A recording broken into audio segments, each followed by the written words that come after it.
এই শহর কলকাতা নিজস্ব যেমন সংস্কৃতি রয়েছে, তার সঙ্গে সঙ্গে তারা সেই সংস্কৃতির বাইরেও অনেক সময় এখন বর্তমানে দেখা যাচ্ছে যে পাশ্চাত্য শিল্পকেও তারা বেছে নিচ্ছে। অর্থাৎ যেমন রবীন্দ্রসঙ্গীত শোনে, তার সঙ্গে সঙ্গে ব্রায়ান অ্যাডামসের গানও তারা যাচ্ছে টিকিট কেনার ভিড়। আমরা যখন টিকিট লঞ্চ করি 1969 রুপিস অনওয়ার্ডস, সবকটা phase back to back sold out হয়ে যায়। তো পাবলিক ডিম্যান্ডে আমরা লাস্ট উইকে একটা ফেজ আবার লঞ্চ করি। টিকিটস আর সেলিং ভেরি ফাস্ট। এটা তো একটা মানুষের সবার জন্য এটা একটা খুব নস্টালজিক আর্টিস্ট। আমাদের ছোটোবেলায় আমরা স্কুল লাইফে, কলেজ লাইফে এর গান শুনেই বড় হয়েছি।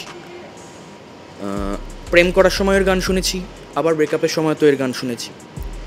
সব রকম এজেরই লোক আসছে, বাট ম্যাক্সিমাম 35 অ্যান্ড অ্যাবাভ, কারণ তাদের ছোটোবেলার স্মৃতি। সামার অফ 69 তো 1984-এর গান, তো 1984-এর একটা গান আজকেও রেলিভেন্ট।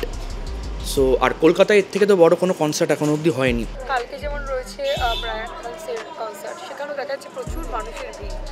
সেই দিক থেকেও মানুষের বেশি ঝুঁকছে। এখন দেখুন, এগুলো না মানসিকতার উপরে ডিপেন্ড করছে। এখন আমি বাংলা গান ভালোবাসলেই যে সবাই বাসবে এরকম কোনো ব্যাপার নেই। Thank you. ব্যাপারটা I think Bengalis have always সবসময় বাইরের এক্সপোজারটা ছিল। সব বেঙ্গলি, পুরো ওয়েস্ট বেঙ্গল না বললেও অ্যাটলিস্ট কলকাতার জন্য এক্সপোজারটা সবসময় ছিল।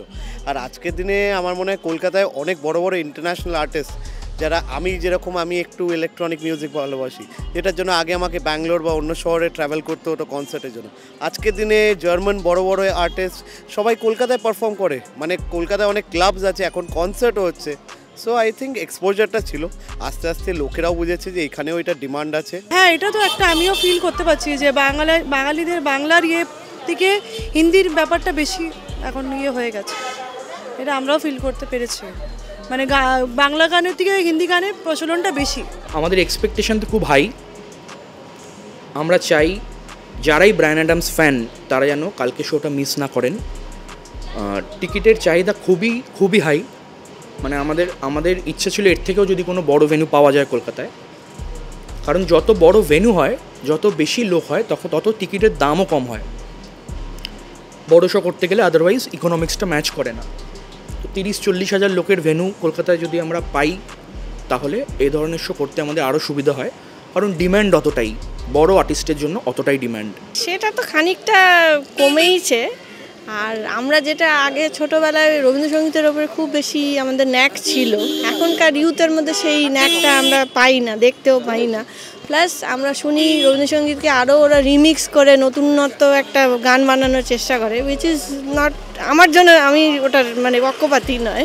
হ্যাঁ, হিন্দি কালচারের একটা অবভিয়াসলি অনেক বেশি প্রভাব এসছে। প্লাস ইংলিশ গানও এখনকার দিনে বাচ্চারা বেশি শুনছে, কারণ এখন ইংলিশ মিডিয়ামে পড়ার চলটাও অনেক বেশি হয়ে গেছে, ইন্টারন্যাশনাল স্কুলস যেহেতু এসে গেছে।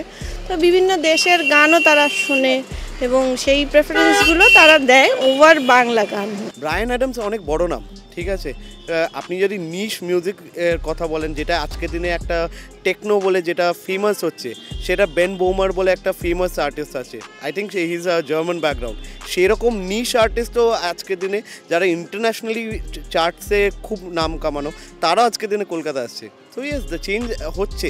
দেখুন, আমি যদি স্পটিফাই নাম্বারে যাই, তাহলে হিন্দি মিউজিকের লিসনারশিপ সব থেকে বেশি।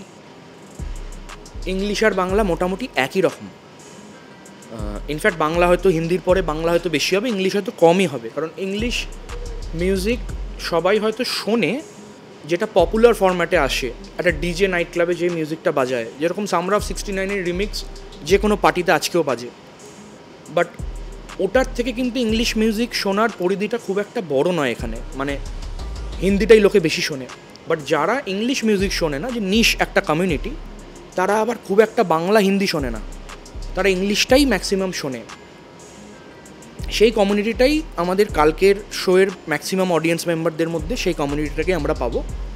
এবং যেহেতু আমাদের কাছে সব রকম প্রাইসের টিকিট ছিল, আমরা সব রকম মানুষের জন্যই টিকিটের ব্যবস্থা রেখেছিলাম। তো যে কোনো মানুষই যে সামার অফ 69টা শুনেছে, কালকে হয়তো আমরা তাদের সবাইকেই সাথে পাবো। কারণ সম্প্রতি দেখা গেছে যে ইমনের একটি কনসার্ট ছিল, সেই কনসার্টে একজন সেখানে বলতে শোনা গেছে যে তিনি বাংলা গান নয়, হিন্দি গান শুনতে চান এবং সেখানে শিল্পী নিজেই প্রতিবাদ করেছেন। তাহলে কি এখন যারা বাঙালিরা বা সাধারণ এই শহরবাসী তাহলে কি তারা পাশ্চাত্যের উপর ঝুঁকছেন? কি বলছেন? তুমি বাংলায় থেকে যদি এই কথাটা বলো, আমি সাহসের সঙ্গে জোরের সঙ্গে হাত দেখে বলো আমি বাংলা গান শুনবো না, অন্য কোনো জায়গা হলে না চুলের মুঠি ধরে ক্যাম্পাসের বাইরে বের করে দিত। ফালতুগিরি করো না, একদম করো না। এই স্টেটটার নাম বাংলা, সুতরাং সব শোনো, মারাঠি গান শোনো, পাঞ্জাবি গান শোনো, গুজরাটি গান শোনো, ইংরেজি গান শোনো। তুমি কে হে? তোমার সাহস এত বড় বলছো বাংলা গান শুনবো না? ওর যদি সাহস থাকে ওকে স্টেজে পাঠাও, দেখি ওর কত বড় সাহস আছে। এসব করো না, এই ভণ্ডামিগুলো করো না। বাংলায় থাকছো, বাংলায় চাকরি করছো, পয়সা রোজগার করছো বাংলায় থেকে, বাংলা গান শুনবে না বলছো? ইমন দিদি যেটা মানে ইমন ম্যাডাম যিনি বলেছেন উনি ওই ব্যাপারটা আলাদা ছিল, যে যে যে মানে আবদারটা জানিয়েছিল গানে তার বলার ধরনটা আলাদা ছিল। ম্যাডাম বাংলা নয় হিন্দি এইরকমভাবে বললে ওনার দিক থেকে উনি ঠিক, যে বাংলা নয় কেন, যে বলেছে সে কিন্তু বলেনি যে বাংলা তো হলো ম্যাডাম একটা হিন্দি গান গান, তাহলেই মন্দিরে এই প্রতিবাদটা করতেন না। উনি বললেন কি বাংলা না হিন্দি। এবারে যেহেতু বাংলা যে বলেছে মানে যে আবদারটা করেছে সে বাংলাকে বয়কট করতে চেয়েছিল, সেই দিক থেকে উনি ঠিক। This is a personal choice, अभी ऑडियंस का चॉइस है, बट अगर ऑडियंस को पता था कि वो बंगाली है, वो बंगाली सिंगर ही है, देन दे शुड नॉट से। बट अगर वो पर्सनल चॉइस है, वो पूछ रहे हैं तो दैट्स अ डिफरेंट थिंग।